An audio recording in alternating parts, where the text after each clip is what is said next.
Seigneur Nabiso, de saisir la balle au bon, pour faire réaffirmer. Vous allez m'accalister, ils sont en train de ballon mobiste. Les amis comme vous la solité, les amis comme vous, il y a un bac et les amis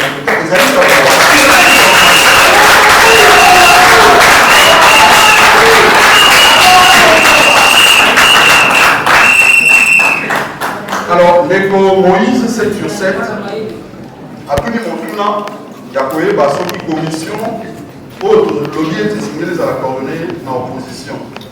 Est-ce que tu évites tes oppositions d'aller contre Maïwana? C'est quand même qui est pour la hôtel, c'est Moutuna, il y a des Moïse, les alliés Moutuna et Machungoli. Parce que dans l'opposition, ils avaient le rôle au monde, ils sont dans l'opposition. Nani Oyo Azali na Mindisa, Nani Oyo Azali na pouvoir, Nani Oyo Azali na compétence, il y a pour ça la liste. Il y a un parti où on va signer pour la opposition, non, on va signer pour la majorité. Ah, c'était une question en français. Merci beaucoup. Donc, voilà. Je disais que la question de Moïse portait sur la coordination de l'opposition, de la commission que nous avions souhaité le voir être coordonnée par l'opposition. Et il me dit, est-ce que nous ne savons pas que toute l'opposition est contre la démarche? Et j'ai répondu en disant que qui est celui qui a le pouvoir d'établir une liste pour désigner les partis qui sont de l'opposition et ceux qui sont de la majorité? Je crois personne, parce que si vous lisez la loi sur le statut de l'opposition, on donne plutôt les caractéristiques, on donne plutôt les conditions pour être considéré comme parti de l'opposition. Et si vous lisez l'article 2 de cette loi, vous allez effectivement être d'accord avec moi que le Nouvel Élan n'a jamais fait partie de la majorité. Parce que le Nouvel Élan tel que nous sommes ici, il y a nos cadres, quelques cadres qui sont ici présents, vous pouvez poser la question, ils vous diront qu'on n'a jamais dirigé, même pas une rue, depuis que le régime Tshisekedi est arrivé. Plus de 6 ans aujourd'hui. Donc le Nouvel Élan s'est toujours battu.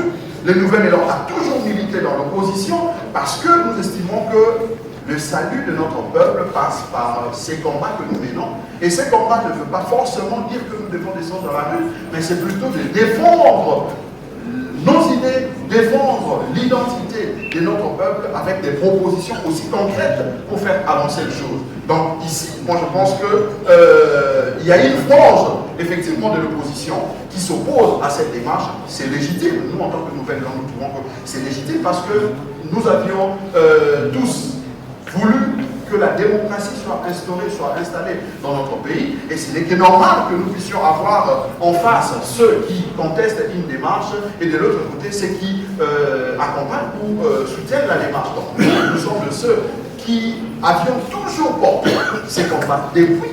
Et aujourd'hui, comme je l'ai dit, le débat est ouvert, le débat est lancé. Nous y offrons, nous offrons à ces débats pour que effectivement nous puissions inviter notre peuple à trancher.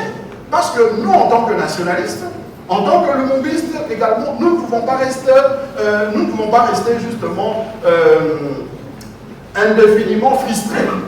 Nous devons trouver des réponses à certaines de nos préoccupations, dont la question du péché originel. Et aujourd'hui, puisque le débat est lancé, eh bien, débattons, parlons, faisons nos propositions pour trouver le juste milieu. Mais lorsque vous trouvez une frange, un groupe, des amis, un groupe d'opposants qui s'opposent farouchement à la démarche, ça veut dire que les amis ne sont même pas des démocrates. Les amis veulent faire fi de la démocratie. Parce que la démocratie voudrait dire qu'en face, vous puissiez avoir des contradicteurs qui ne mettent pas dans la même direction que vous et que vous puissiez vous retrouver dans un cadre pour débattre et que dans ces échanges, dans ces discussions, vous puissiez dégager la synthèse. Et c'est tout ce que le Nouvel Élan veut. Parce que même lorsque nous parlons du changement, lorsque nous parlons du péché originel, nous n'imposons pas ce que nous pensons. Nous n'imposons pas nos idées aux autres, mais nous affirmons nos idées. Quitte aux autres d'affirmer les leurs, et nous allons nous retrouver dans une compétition d'idées pour voir lesquelles des idées vont l'emporter. C'est tout simplement ça. C'est ça la démocratie que nous avions voulu. C'est ça les combats pour lesquels nos pères fondateurs ont donné de leur vie. Et aujourd'hui, nous continuons dans la même démarche. Nous ne pensons pas que nous allons faire marche en arrière. Par contre, nous allons foncer et continuer dans cette même démarche.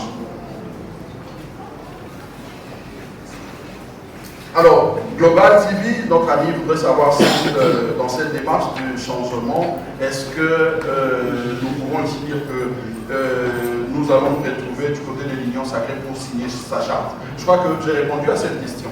Ici, la démarche du Nouvel Élan n'est pas une démarche personnelle, n'est pas une démarche partisane, c'est plutôt une démarche républicaine. Parce que nous l'avions dit, même lorsque nous parlons de l'opposition qui doit coordonner cette commission, l'opposition est plurielle. Il y a plusieurs partis de l'opposition. N'est-ce pas que quelques jours passés ici, il y a certains amis de l'opposition qui réclamaient qu'il y ait dialogue? Mais dans ces dialogues, n'est-ce pas qu'il peut-être, il se peut que ces débats de la Constitution aient lieu pour que nous puissions en tirer les conséquences. Donc lorsque nous parlons de la Commission, eh bien, le Nouvel Élan ne voit pas ses intérêts à lui comme parti politique. La preuve, c'est qu'aujourd'hui, quand nous parlons de cette question, nous évoquons nos pères fondateurs. Nous avons même lancé ici, solennellement, l'appel à tous les lumbistes de nous rejoindre pour que nous puissions défendre cette cause juste et nette, parce que ce n'est pas la nôtre, c'est la cause, c'est les combats de pères fondateurs. Les pères fondateurs nous ont légué ces combats, cette lutte, et nous pensons qu'en tant que des bons élèves, nous devons poursuivre, nous devons continuer dans cette logique. Merci. Voilà, nous passons à la deuxième série de questions-réponses. Maître Bouch, chers amis de la presse, je commence par Moulédois, RFI. 800 millions, 1 milliard de dollars, je crois que la République démocratique du Congo est censée avoir les moyens. Parce que si vous regardez le produit intérieur brut de notre pays, comment ça évolue, vous regardez les budgets de notre pays, je crois que si nous voulons effectivement améliorer les choses, nous voulons avoir un texte définitif pour éviter les velléités des putschistes et autres de manière à avoir une constitution définitive qui ne dépendra plus des humeurs de putschistes des uns et des autres. Je crois que les 100 millions, ce n'est pas ce qui va manquer à la République. Le 1 milliard, ce n'est pas ce qui va manquer à la République. C'est question de volonté. Si nous voulons les mobiliser pour justement donner un texte républicain, eh bien, ce n'est pas 1 milliard ou 800 millions qui peut justement nous faire réguler. Maintenant, l'Église catholique ou les autres, moi je l'ai dit, le Nouvel Élan, nous n'avions jamais pensé que lorsque les autres n'ont pas une même façon de voir avec nous, nous devons les empêcher. Le Nouvel Élan est un parti politique qui est démocratique et nous estimons toujours que dans la démocratie, chacun de nous a son point de vue. Chacun de nous est libre de mettre son avis. Voilà pourquoi nous respectons le point de vue des uns et des autres. Et c'est de cette même manière, dans cette même logique, que nous affirmons aussi les nôtres et nous pensons que les autres vont nous respecter de la même manière. C'est justement devant cette situation, devant cette multitude de pensées que nous pouvons, en tant que démocrates, en tant que républicains, débattre pour arriver à trouver la synthèse. Dans la démocratie, il ne faut pas penser qu'un seul individu ou un groupe peut avoir le monopole de pensée. L'Église catholique a le droit d'émettre son point de vue, mais ce n'est pas la parole de l'Évangile. Contrairement à l'Évangile que le prêtre dise à l'Église. Mais ça, c'est une question des sociétés. C'est une question qui touche les fondamentaux, les structures. Nous devons, chacun de nous, donner son point de vue pour que nous puissions en dégager la synthèse qui sera salutaire justement pour notre peuple. Le troisième mandat, c'est légitime pour les uns et les autres d'avoir une crainte. Et ça, c'est ce qu'on appelle de suspicion, j'allais dire suspicion légale, mais ici ce n'est pas une suspicion légale, c'est une suspicion qui dépend effectivement des appréhensions des uns et des autres, ce qui est normal dans une démocratie.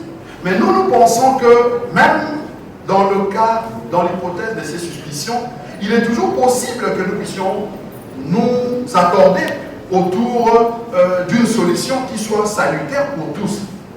S'il faut retourner un peu en arrière, en 2016, effectivement, nous nous sommes battus contre le troisième mandat.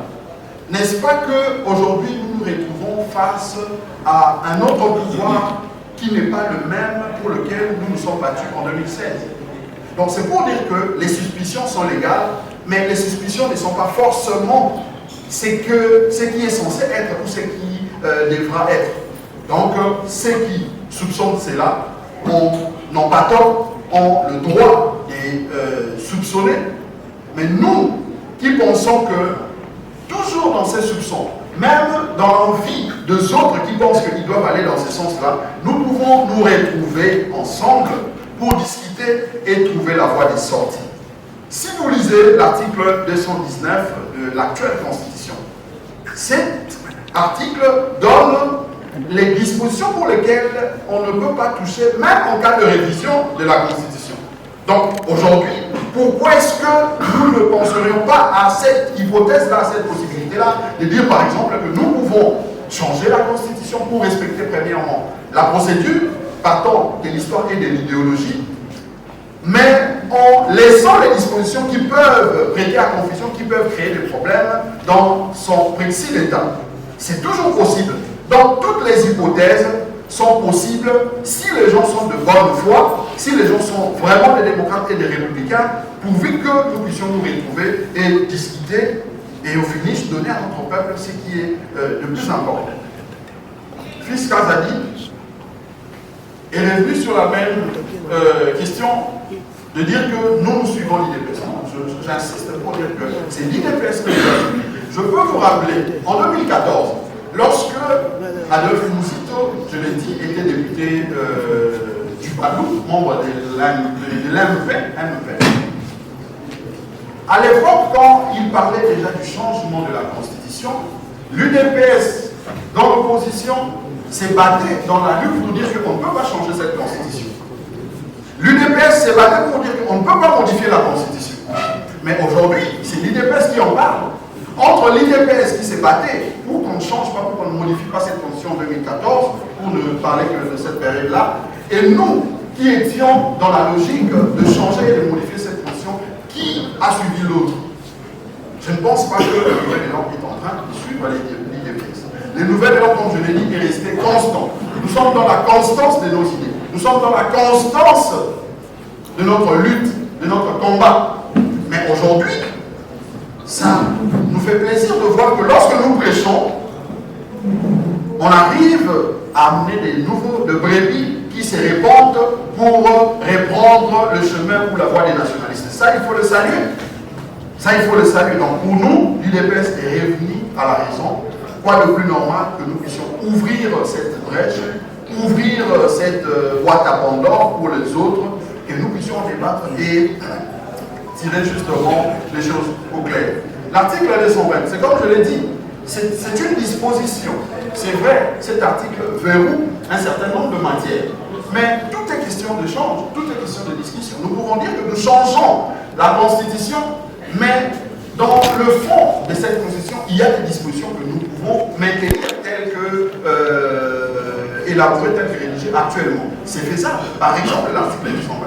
Il est possible que nous puissions arriver à cette conclusion-là. Mais ce n'est pas forcément ce que nous pensons, mais nous disons qu'il est possible que nous puissions, dans le cadre des échanges, arriver justement à cette synthèse pour, parce qu'il y a l'article 220, mais aussi l'article 70. Donc il est possible que nous puissions trouver un compromis par rapport à cette disposition. Même la personne du chef de l'État, M. Félix Tshisekedi, il est possible que nous puissions trouver un compromis. En politique, il ne faut jamais avoir peur du débat. Il ne faut jamais avoir peur de porter ses idées. Mais plutôt, il faut s'asseoir en toute responsabilité avec les autres pour que nous puissions voir ce qui est faisable, ce qui sera bon pour l'intérêt de la République, pour notre peuple. Les articles qui posent problème. Les articles qui posent problème. Je crois que ici, nous n'allons pas vous étaler toutes les dispositions qui posent problème, mais nous partons justement de la philosophie, des grandes lignes de la pensée du nouvel élan. Nous vous avons dit ici, par exemple, que nous devons changer changer, parce que nous pensons que nous devons revoir le système foncier de notre pays, parce que le combat de Nouvel Élan, c'est d'associer les populations locales à la démarche justement qui consiste à leur donner le droit des terres. Et ça démontre justement ce que nous puissions toucher les dispositions fonctionnelles et entrer à cette procédure ou à cette matière qui renvoie justement au droit foncier. Je peux vous parler de la décentralisation. Nous l'avons dit ici, il y a des dispositions justement qui nécessitent à ce que nous puissions les toucher parce que pour nous, nous pensons que la décentralisation n'est pas effective telle que voulue par l'actuelle Constitution. Mais il est justement possible que lorsque nous parlons de la révision de la Constitution et même le changement, que nous puissions revoir ces dispositions de manière à nous permettre justement de rendre effective cette décentralisation voulue justement dans le cadre de cette Constitution. On a parlé de recettes, la répartition des recettes à caractère national et provincial. Il y a comme ça plusieurs matières, je peux en citer, nous avions parlé du bicéphalisme au niveau de l'exécutif national. Ça aussi, d'ailleurs, lorsque nous en parlons, c'est parce que notre leader, Adolphe Muzito, était l'ancien Premier ministre.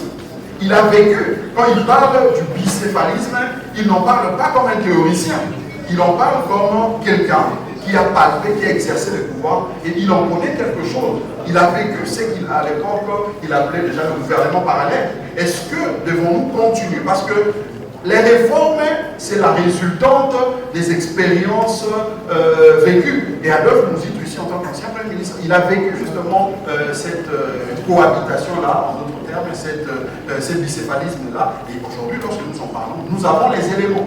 Nous avons les éléments, nous n'en parlons pas parce qu'il faut plaire à X ou Y personne.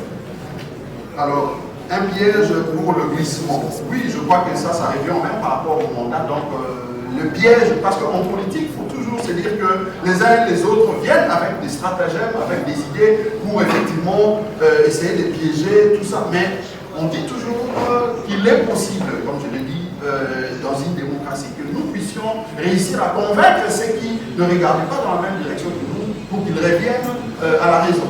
Donc si nous pensons que nous avons des bonnes idées et que par la manière de le présenter, la manière de l'exposer, nous pouvons réussir à convaincre les autres, on va éviter le débat. Parce que certains amis ne veulent même pas du débat. Ils ne veulent même pas nous dire pourquoi est-ce qu'ils sont contre, par exemple, la révision. Pourquoi est-ce qu'ils sont contre le changement de la Constitution? L'argument majeur, c'est le troisième mandat. C'est légitime. Mais est-ce que ces troisième mandats-là, y a-t-il pas possibilité de les contourner? Parce que s'il y a de vraies questions qui dérangent par rapport à cette question, nous n'allons pas les éviter. Nous n'allons pas éviter d'en parler, d'en débattre, parce que simplement, nous voulons éviter le troisième mandat. Non, le troisième mandat, la suspicion est légitime et normale et nous les concédons. Mais nous disons que nous pouvons aller dans le sens de la révision, du changement, tout en trouvant des mécanismes pour éviter justement de questions, des dispositions qui fâchent. L'opportunité.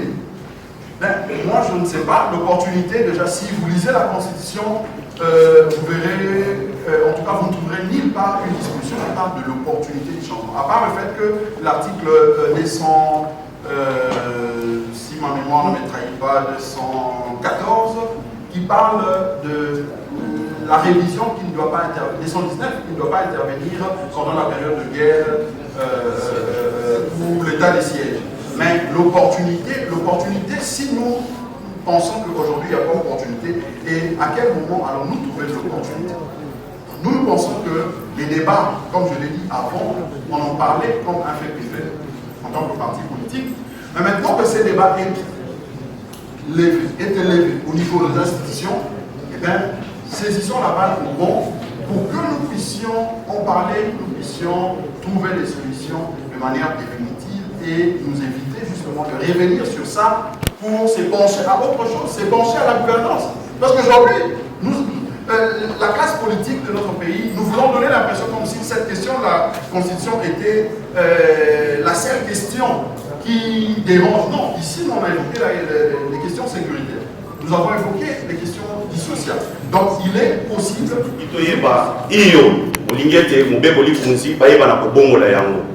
Lelo bobandi boy bino ba politique awa oza koloba tu banso akoloba iyo to bongola kasi maye mabombami na posi ya moko na moko eri yango ebopanza te kotango bokofanda bino banso bokoma Tshisekedi alobaki na biso boye biso to boyi mais bino nyonso bolobaki ete mobeko likunzi esenge tomona mpe bino ba opposition nani oyo akovanda na bino banso ko ete koloba ete mokambi ya masolo oyo po ete mobeko likunzi bana kobongwana po ete mwana mboka Félix Tshisekedi alobi ete ya kozala te akobenga bato banso bapesa makanisi soki lelo babengi mwana mboka mozito kumba ya fayo ya mondima po ete Noël Tshiani alobi bobosana de père et de mère te ntango bokosala masolo wana bino lelo soki bino na bayi pouvoir na kosenga bango bongo ete baza bango nyonso ete na oyo bolingi motia mobeko likunzi ekomi ete biso tosengaki eloko boyeza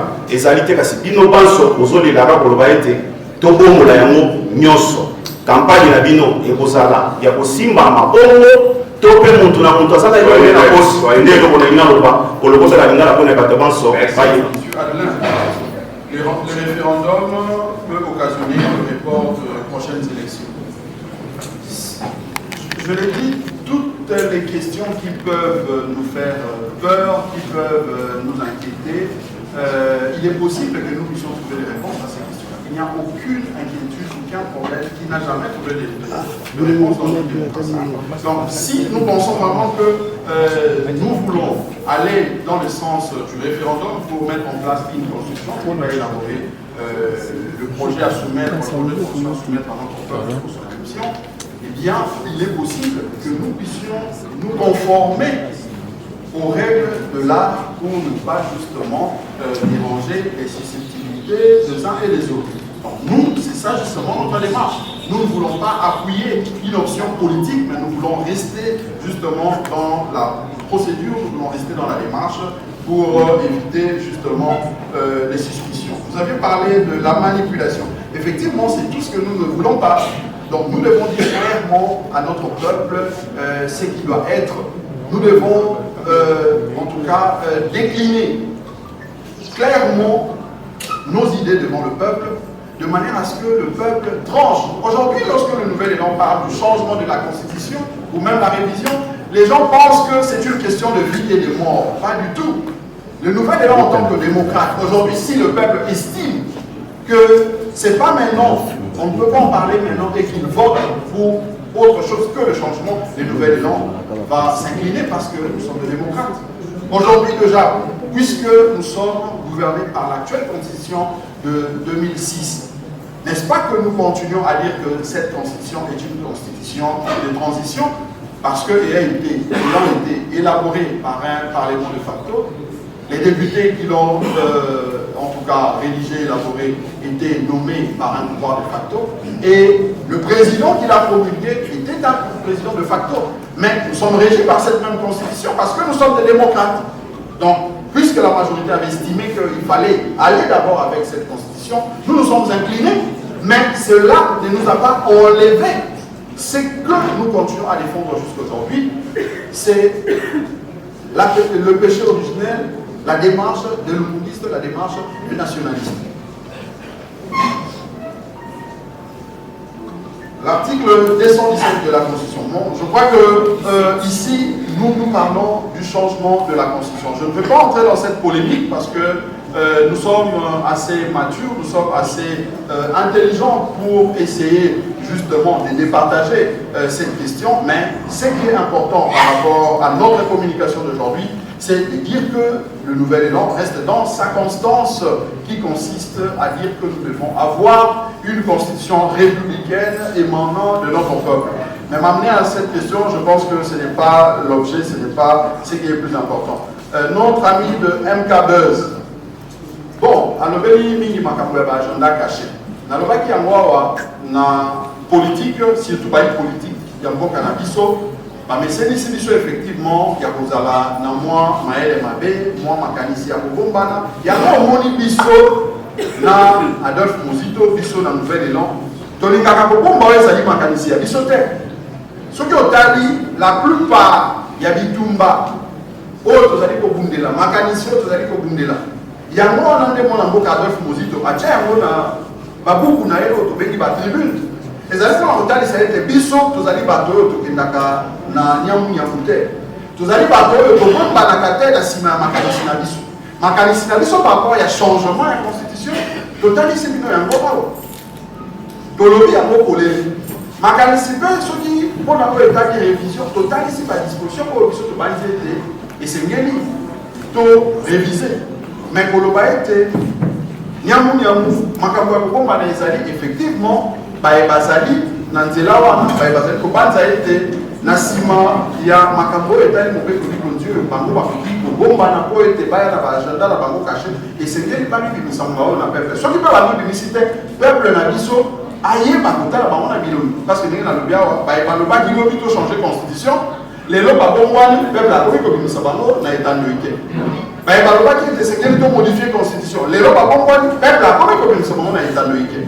Mais biso maye tozali koloba awa ndenge natalisi ezali maye tolobaka mpe tozali kokoma koloba parce que mpona biso bitumba mpe démarche ezali tozwa constitution oyo ya peuple oyo ye moko peuple a rédigé mpona baintérêt na ye moko peuple mpe ekokonza ye peuple na mécanisme oyo ye a prévoir. Mais faut pas tokoba na koimpose peuple mobeko likonzi oyo esalemi na lingomba ya bato songolo oyo peuple azali komi retrouve na yango te mpe tobanza ete maye wana ekoleka bongo sous silence sans que banationaliste sans que balumubiste tozanga kobimisa yango.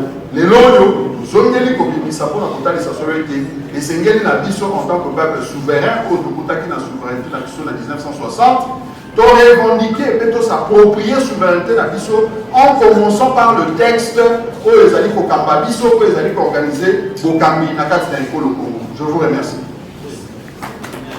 Voilà, merci beaucoup. Voilà. Je crois que cela vaut déjà son résumé. C'est ce que nos amis de la presse doivent retenir. Donc c'est connu, le nouvel élan est pour la révision, pour le changement de la Constitution, et cela ne date pas d'aujourd'hui. Et le secrétaire général a donné d'amples raisons. Vraiment, on veut corriger ces péchés originels parce que depuis l'accession de notre pays à la souveraineté nationale et internationale, vous savez, même la Constitution, la loi fondamentale de 1960 était un produit des Belges. Et donc, jusqu'à ce jour, le peuple congolais n'est pas d'une constitution qui émane des élus que lui-même a voté. Et donc, c'est ça la logique. Donc, de nouvel élan et de Premier ministre honoraire Adolphe Muzito. Voilà, nous sommes arrivés à la fin de cette conférence de presse. Si nous pouvons nous lever pour l'hymne national que nous allons donc.